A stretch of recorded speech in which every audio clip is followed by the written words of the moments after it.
Late 80s, early 90s, you had a big-time rival with another driver. Who was that with? Probably Brett. Yeah. I didn't want to say his name, but I guess you forced me into it.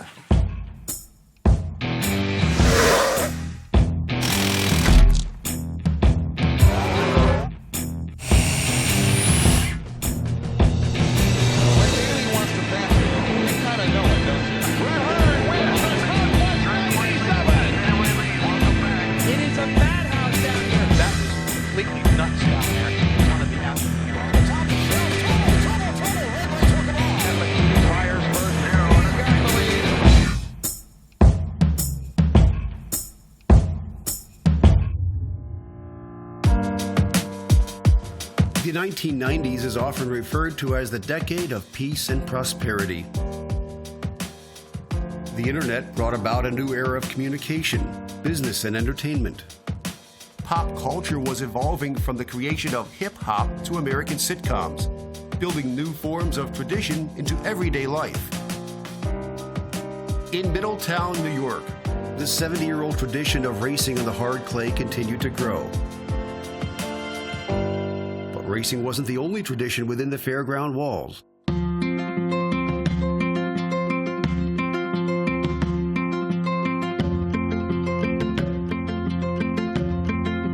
Gerdas have meant everything to Orange County. I mean, the fact that they've kept their interest in racing, kept their interest in keeping the place open, not selling it off to developers and things like that.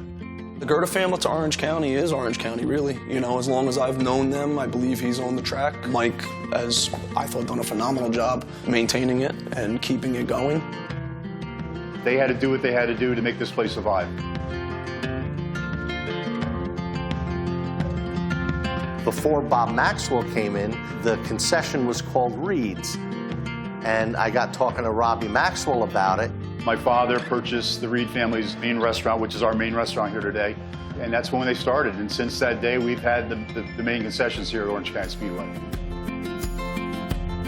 They look forward to taking that 30th lap, and this is the 31st lap, and this is where they come. And we love it.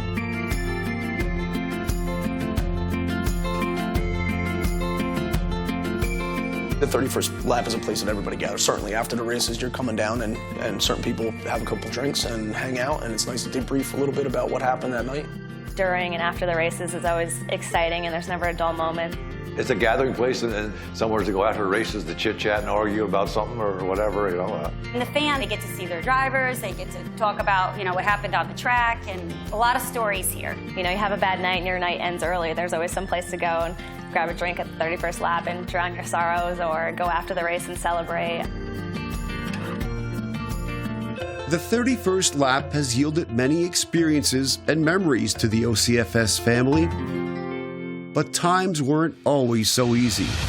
In the probably late 90s, early 2000s, you know, it was tough here. It was tough to get the crowd. We had to tread water. We had to do what we had to do to survive. I knew we had to do something with competition, and the one that was a standout up in upstate New York, Danny Johnson. There was one guy that gave me fits sometimes, and that was Danny Johnson. Is that Danny Johnson back there? It is, the Dr. Danny Johnson. Truck to the inside and said, "Good night." When I was a kid, just grasping the concepts of dirt modified racing, I would always just read them in the dirt track and program and read up on how the doctor did and how Brett was doing. He was probably like the only one that really stood in my way at that and through that period. Danny and Brett, no matter where they went, they would fight. You know, Brett would go into the small block race, and it would be Danny and him fighting. One of the two usually won. I figured this was the perfect opportunity to put this package together, and I knew Brett had just moved out of his one ride. When I left the team, they weren't too happy about it. My brother basically left Freightliner, and Danny took Brett's ride. Created almost an instant rivalry. These guys have been bad blood between these two since Danny came down here to race at Orange County, which had been Brett's playground for years. Every time these two guys get together for some fireworks, they're both fiery competitors. He's won a big block race here, at least one every season now for 20 years. The crowd on their feet and screaming as Danny does last to first in a car he's never driven before. Danny can do things with a car that just sometimes you shake your head in amazement. He's always had a natural ability to take cars that might not be perfect and win races. He was the wild child that just wanted to win. Danny Johnson was a little more wild and on the outside, and Brett was very consistent. A lot of us, we took it with a grain of salt and was just a big party. He made it his job. Brett Hearn's about winning. Brett drives the car, he's the best in the business. Every week, those are the two guys coming to the front. Whoever got there first usually was the one that was going to win. They would both be dicing through the field, and then they'd be, going tit for tat, and it was unbelievable to watch. It was a dogfight every time. It was probably the best racing probably ever. There was no question. For a period of years there, it was the Danny and Brett show.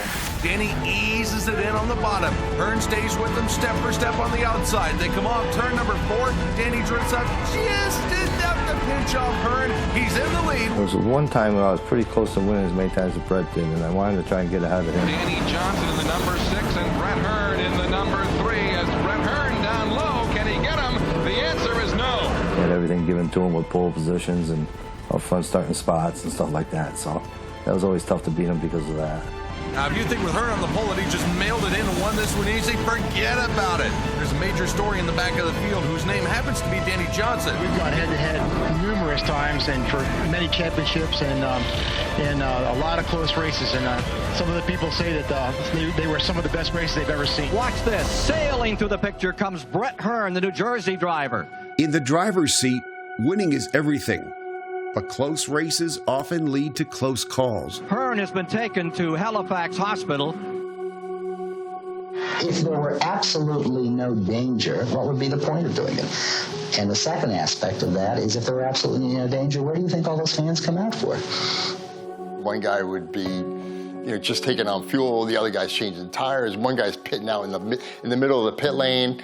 And cars are driving by. It probably really wasn't really totally safe. Trouble! Red lights will come on! If they can see an opening, they don't care. They're going to get there. This animosity goes way, way back. Sometimes you can't see.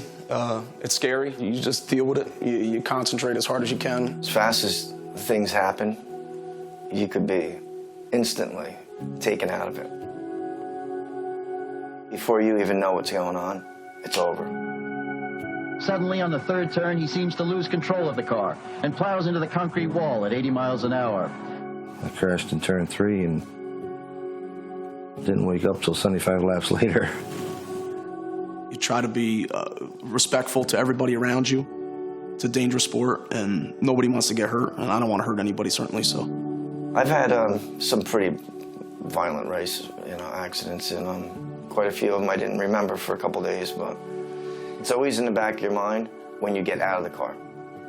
Once I always got in the car, I was fearless. Fearless, determined, and fiery. It takes a certain kind of person to want to get behind the wheel. That's the great thing about driving a race car. You can't describe it. Well, first of all, there's only room for one person. You start the engine up, and it really rattles it around a little bit. You sit with your legs straddled over the top of the transmission. You hear the engine, you drive a lot off of what the motor sound is. His concentration is so extreme. To me, it's all about winning. I'm going to try to pass that guy leading the race. You hit that gas, and you give her hell for as long as you can, as fast as you can. But just as we find in life, we find in racing. The greater the risk, the greater the reward. What some fans don't realize is the work that goes on behind the scenes. These days, the details of the preparation are just crazy. It's a crazy amount of work and commitment. 6 days a week, we're in a shop for hours and hours. Definitely gets frustrated. It basically rules your life. It's just raw, it's raw racing. I'm 78 years old. I probably shouldn't be racing, but I still enjoy it. It's just different than any other sport. In a decade loaded with quality racing and thrilling rivalry, the millennium brings uncertainty to a sport competing within the information age. A test for the next generation of dirt racing.